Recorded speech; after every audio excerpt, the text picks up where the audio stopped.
sido salvos em Jesus Cristo. Aleluia! Na parte de segunda-feira, pensamentos e caminhos elevados. Bendito seja Deus, porque os caminhos dele, os pensamentos dele, são muito diferentes dos nossos, muito mais elevados do que os nossos. Queridos, vamos ler agora Isaías capítulo 55 e os versos 8 a 13. Isaías 55 e os versos 8 a 13. Aqui nós lemos Isaías 55 e os versos 8 até o verso 13. Porque os meus pensamentos não são os vossos pensamentos. Ainda bem, não é? Ainda bem que Deus não pensa do jeito que nós pensamos. Deus não é vingativo como nós somos vingativos. Deus não é pavio curto como nós somos pavio curto. Ainda bem, louvado seja Deus. Porque os meus pensamentos não são os vossos pensamentos, nem os vossos caminhos, os meus caminhos, diz o Senhor. Verso 9.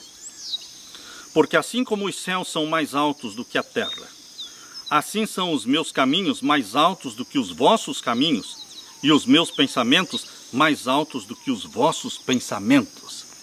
Aleluia, aleluia! O Deus que criou o universo, no qual até as coisas mais simples contêm mistérios que a nossa mente não pode entender. Esse Deus é um Deus cujos caminhos estão além do que podemos sequer começar a compreender. Portanto, diante do conhecimento desta sua infinita superioridade, para nós deveria ser mais fácil receber com humildade a ajuda de Deus. Aqui em Isaías 57, verso 15, aqui em Isaías 57, verso 15 diz: porque assim diz o alto e sublime. Deus é o alto e sublime que habita na eternidade. Nós não conhecemos nem sequer 1% da divindade. Nós às vezes somos jactanciosos, achando que nós entendemos a divindade, conhecemos a divindade. Queridos, nós conhecemos o mínimo para a salvação. Deus revelou o pouco que nós necessitávamos para entendermos e nos salvarmos. Mas existe muito, muito, muito mais, infinitamente mais de Deus para nós conhecermos. Porque Ele é o alto e o sublime que habita na eternidade. Nós não entendemos nem mesmo o que seja a eternidade.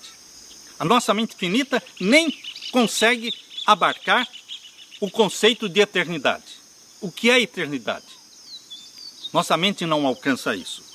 Mas Ele é que habita na eternidade, cujo nome é santo. Ele é santo. Por isso que Ele nos dá da santidade dEle. E por isso Ele exige santidade de você. Porque Ele é santo. E se Ele é o nosso Pai, se fomos gerados pelo Espírito Santo, nós precisamos também ser santos. Porque Ele dá da santidade dEle. E aqui diz o verso 15: num alto e santo lugar habito. Mas Ele também habita onde? Com o contrito e abatido de espírito. Dá para entender isso? Dá para entender que o alto e sublime que habita na eternidade também habita com o contrito e abatido de espírito, que vê cada lágrima que cai dos seus olhos, que sabe da sua necessidade de pão, de água, de dinheiro para pagar o aluguel. Queridos, como esse Deus que habita na eternidade pode conhecer os mínimos detalhes de cada habitante da terra? Isto é algo incompreensível, mas é assim que é. É assim que Deus fala de si mesmo.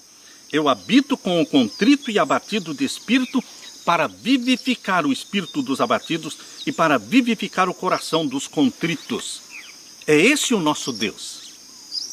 Sabem, queridos, que o plano da redenção, o plano da salvação, que exigiu a encarnação do nosso Senhor Jesus Cristo, é um plano que vai muito além da nossa compreensão? O Senhor diz que os seus caminhos e pensamentos são mais altos do que podemos imaginar. O que ele faz é tão difícil de entender. Nós não conseguimos entender Deus. Quem é Deus? Como é Deus? Nossa mente não alcança isso. Agora, a palavra de Deus nos revela um Deus que se tornou homem, sem deixar de ser Deus.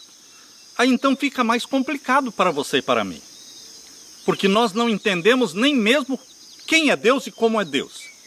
E agora, o Evangelho da palavra de Deus revela que existe um Deus que é homem. 100% homem, 100% Deus. Mas que viveu na terra 33 anos na forma de homem, sem usar os poderes divinos dele. Viveu na dependência do Pai, como todo ser humano tem que viver na dependência de Deus. E consegue viver na dependência de Deus. Ele praticava obediência aos mandamentos de Deus, porque vivia na dependência de Deus, batizado pelo Espírito Santo. Assim também todo ser humano, todo homem, toda mulher, gerado pelo Espírito Santo, vivendo na dependência de Deus, recebe o poder do Espírito Santo para viver na obediência aos mandamentos de Deus. Ele veio para ser exemplo nosso. Ele pousa diante de você para ser copiado. Jesus pousa na sua frente para ser admirado, para ser assimilado, para ser reproduzido em você, para que você se torne uma xerox, uma cópia de Jesus Cristo, um cristão, aquele que fala de Cristo, transpira Cristo, respira Cristo e aquele que leva Cristo aonde quer que vai. A encarnação do nosso Senhor Jesus Cristo é um mistério. O fato do Criador do universo ter se humilhado para se revestir da humanidade, o fato dele ter vivido em trabalho árduo e sofrimento apenas para morrer em nosso favor, não foi apenas para morrer em nosso favor. Jesus não nasceu nesta terra apenas para morrer em nosso favor. Jesus tinha dois propósitos na encarnação: morrer em nosso favor, resgatar a família humana do pecado. Este era um propósito. E qual era o outro? Revelar o Pai. Corrigir todas as distorções criadas por Satanás em torno do caráter do Pai. Desfazer, destruir todas as acusações que Satanás fez contra o Deus Pai.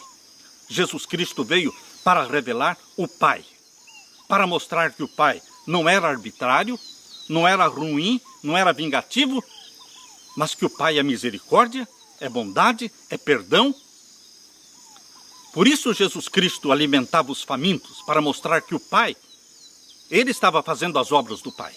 Por isso Jesus abria a vista aos cegos, curava o leproso, ressuscitava os mortos, para mostrar que estas eram obras do Pai, para restaurar a humanidade. Jesus estava todo o tempo corrigindo as distorções criadas por Satanás em torno do Deus Pai. Queridos, Jesus Cristo veio para mostrar que a lei do Pai não é uma lei ruim, como Satanás coloca na mente das pessoas, que a lei é ruim, que a lei é arbitrária e que ninguém pode guardar a lei. Estes são pensamentos de Satanás. Jesus Cristo veio para mostrar que a lei é amor, que a lei é boa, santa e justa, e que com a ajuda do Espírito Santo, você e eu podemos obedecer a lei de Deus, porque o Pai nosso que está nos céus, ele não deu uma lei impossível de ser guardada. Se ele nos deu uma lei para guardar, porque é possível guardar, não sozinhos, mas com a ajuda de quem? Do Espírito Santo. O Espírito Santo escreve esta lei, estes mandamentos na nossa mente, no nosso coração. Queridos, estas são as obras para as quais fomos criados, salvos pela fé, criados em Cristo Jesus, para as boas obras, para que andemos nelas. A encarnação do nosso Senhor Jesus Cristo é algo que nós não entendemos, porque Ele é 100% Deus e 100% homem. Mas nós cremos na encarnação do nosso Senhor Jesus, mesmo não entendendo plenamente. Aqui diz, no livro Minha Consagração, hoje, página 360, a serva de Deus fala assim: os anjos desejam examinar atentamente o tema da redenção. Quando fala o tema da redenção, está falando da encarnação do nosso Senhor Jesus Cristo. Os anjos estudam isso, porque eles também querem entender melhor. será a ciência e o cântico dos remidos por todos os incessantes séculos da eternidade.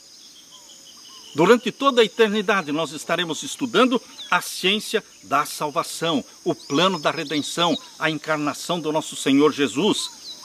O assunto é inesgotável. Que assunto? O assunto da encarnação de Cristo e o plano da redenção. É inesgotável. O estudo da encarnação de Cristo, de seu sacrifício expiatório e da obra mediadora, ocupará a mente do diligente estudante enquanto o tempo durar. O que significa enquanto o tempo durar? Por toda a eternidade. E contemplando o céu, com seus inumeráveis anos, exclamará: grande é o mistério da piedade. Minha consagração hoje, página 360. Queridos, examine as coisas ruins que você faz, que eu faço. Examinemos as coisas ruins que nós fazemos. Pessoas que nós machucamos. Palavras cruéis que nós falamos. Decepções causadas aos outros e a nós mesmos. No entanto, por meio de Jesus Cristo, você e eu, por meio de Jesus, somos perdoados de tudo isso. E Deus olha para você como se você fosse perfeito, como se você nunca tivesse pecado. Como explicar isso? Isso não se explica. Isso se chama graça. Isso se chama plano da redenção. Queridos, graça é isso. Graça para você, graça para mim, mas para Deus custou um alto preço. O sangue do nosso querido Jesus Cristo. Bendito seja Deus pela graça infinita. Aleluia.